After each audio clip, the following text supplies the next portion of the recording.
All right, number 6. According to a study conducted by an organization, the proportion of Americans who were afraid to fly in 2006 was 10% or 0.10. A random sample of 1,300 Americans resulted in 143 indicating that they were afraid to fly.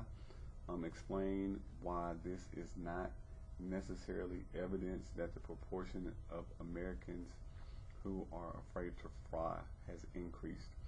Okay, so one, we would need to do repeated samples and show that it's the case for every possible sample.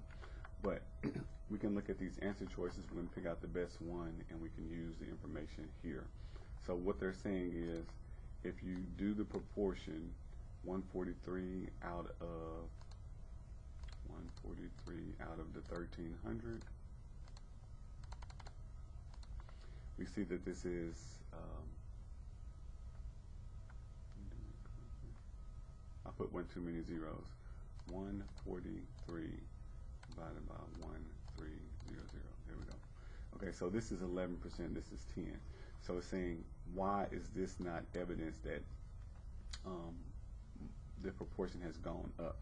So we're going to look at the reasons and try to pick out the best one.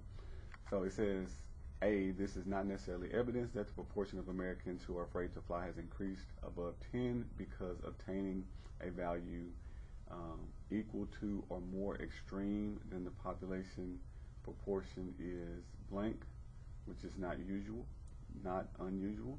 So what they want us to do is actually find the probability. So if we pull up StatCrunch and we find the probability of obtaining a sample with that number. So let's go stat calculators, normal, and the mean would be 0.10.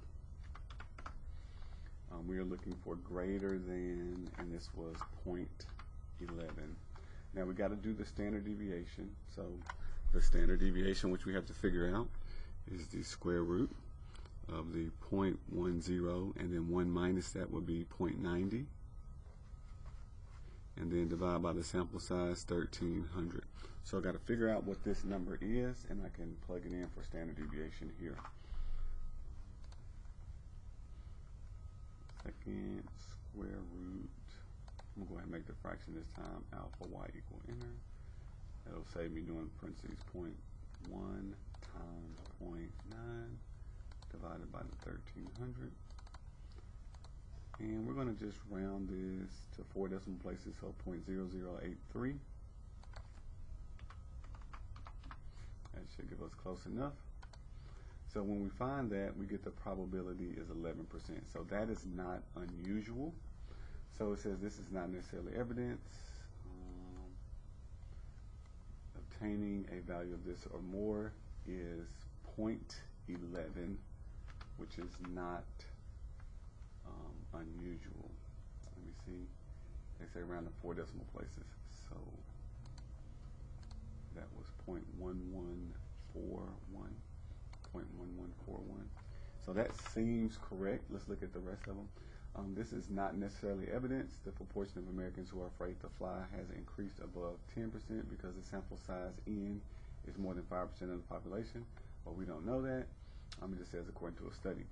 So C is not necessarily evidence that the proportion of Americans who are afraid to fly has increased because the sample proportion is very close to 10, and that doesn't really give us evidence just because they're close.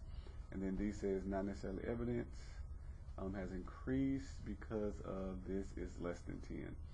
So I'm pretty sure we can check and see that that's not less than 10. So if we do 0.1 times 0.9 times the 1,300, okay, we get 117. So the best one is A. When you actually go through the process and find the probability, we can see the probability is not extremely small, which means 5% or less. So this is a possible result from a survey.